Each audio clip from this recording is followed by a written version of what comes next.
Clip number 1038۔ اس clip میں آپ قرآن پاک کی سورہ نمل کی آیت نمبر 16 سے 18 تک کی تلاوت، ترجمہ اور تفسیر قرآن صراط الجنان سماعت فرمائیں گے۔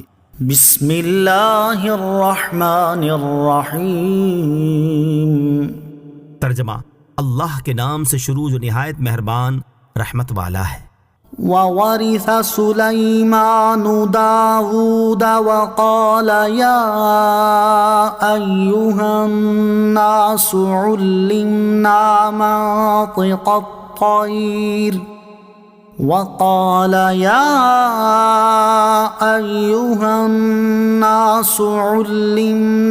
مَنطِقَ الطَّيْرِ وَأُوتِينَا مِن كُلِّ شَيْءٍ إِنَّ هَذَا لَهُوَ الْفَضْلُ الْمُبِينُ۔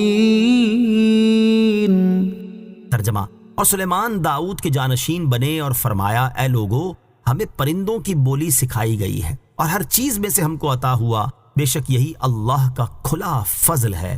وَوَرِثَ سُلَيْمَانُ دَاوُودَ، اور سلیمان داؤد کے جانشین بنے۔ یہاں آیت میں نبوت، علم اور ملک میں جانشینی مراد ہے، مال کی وراثت مراد نہیں۔ چنانچہ ابو محمد حسین بن مسعود بغوی رحمۃ اللہ تعالی لکھتے ہیں، حضرت داؤد علیہ السلام کی اولاد میں سے صرف حضرت سلیمان علیہ السلام ان کی نبوت، علم اور ان کے ملک کے وارث بنے۔ حضرت سلیمان علیہ السلام کو حضرت داؤد علیہ السلام کا ملک عطا ہوا اور مزید انہیں ہواؤں اور جنات کی تسخیر بھی عطا کی گئی۔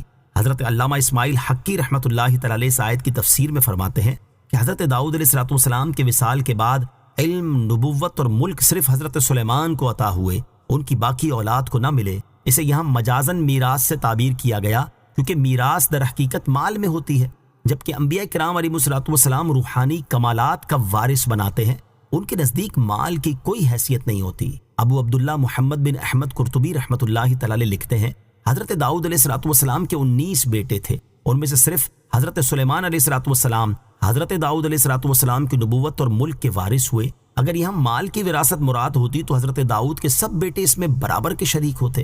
سر دست یہاں 3 معتبر تفاسیر کے حوالے سے لکھا گیا، جبکہ ان کے علاوہ تفسیر طبری، تفسیر بیداوی، تفسیر ابو سعود، تفسیر کبیر، تفسیر البحر المحیط اور تفسیر جلالین وغیرہ میں بھی یہی لکھا ہے کہ حضرت سلیمان علیہ السلام حضرت داؤد علیہ السلام کے علم، نبوت اور ملک کے وارث ہوئے۔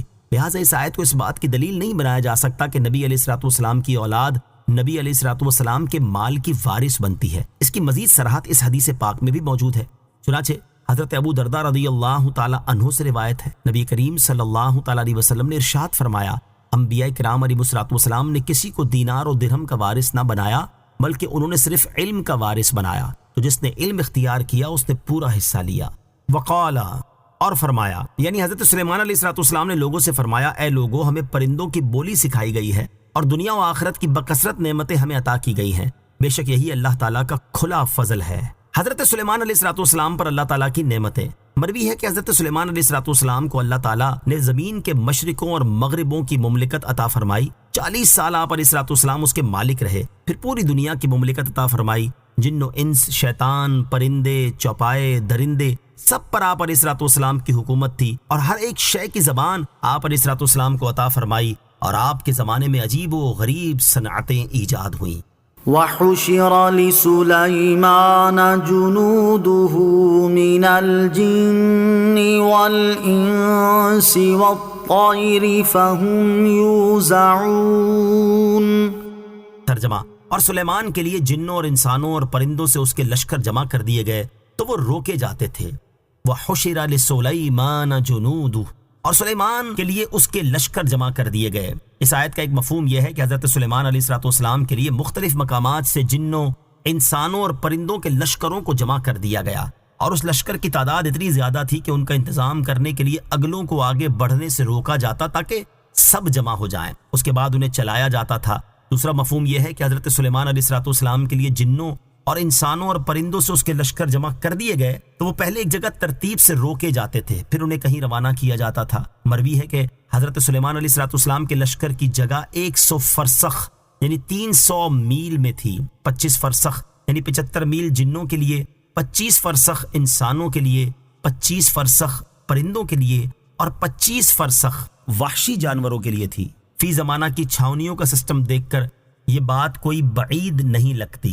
حتى إذا أتوا على واد النمل قالت نملة يا أيها النمل ادخلوا مساكنكم لا يحطمنكم سليمان وجنوده وهم لا يشعرون۔ ترجمہ، یہاں تک کہ جب وہ چیونٹیوں کی وادی پر آئے تو ایک چیونٹی نے کہا، اے چیونٹیوں اپنے گھروں میں داخل ہو جاؤ، کہیں سلیمان اور ان کے لشکر بے خبری میں تمہیں کچل نہ ڈالیں۔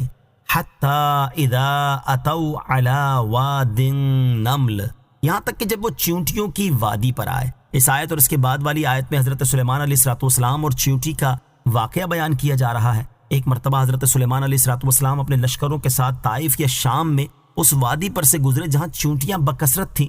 جب چیونٹیوں کی ملکہ نے حضرت سلیمان علیہ السلام کے لشکر کو دیکھا تو وہ کہنے لگی، اے چیونٹیوں اپنے گھروں میں داخل ہو جاؤ، کہیں حضرت سلیمان علیہ السلام اور ان کے لشکر بے خبری میں تمہیں کچل نہ ڈالیں۔ ملکہ نے یہ اس لیے کہا کہ وہ جانتی تھیں کہ حضرت سلیمان علیہ السلام نبی ہیں، عدل کرنے والے ہیں، جبر اور زیادتی آپ علیہ السلام کی شان نہیں ہے، اس لیے اگر آپ علیہ السلام کے لشکر سے چونٹیاں کچلی جائیں گی تو بے خبری ہی میں کچلی جائیں گی، کیونکہ ہو سکتا ہے وہ گزرتے ہوئے اس طرف توجہ نہ کریں۔ حضرت سلیمان علیہ السلام نے چونٹی کی یہ بات 3 میل سے سن لی، اور ہوا ہر شخص کا کلام آپ کی مبارک سماعت تک پہنچاتی تھی۔ جب آپ علیہ السلام چونٹیوں کی وادی کے قریب پہنچے تو آپ علیہ السلام نے اپنے لشکروں کو ٹھہرنے کا حکم دیا، یہاں تک کہ چونٹیاں اپنے گھروں میں داخل ہو گئیں۔ حضرت سلیمان کا یہ سفر ہوا پر نہ تھا بلکہ پیدل اور سواری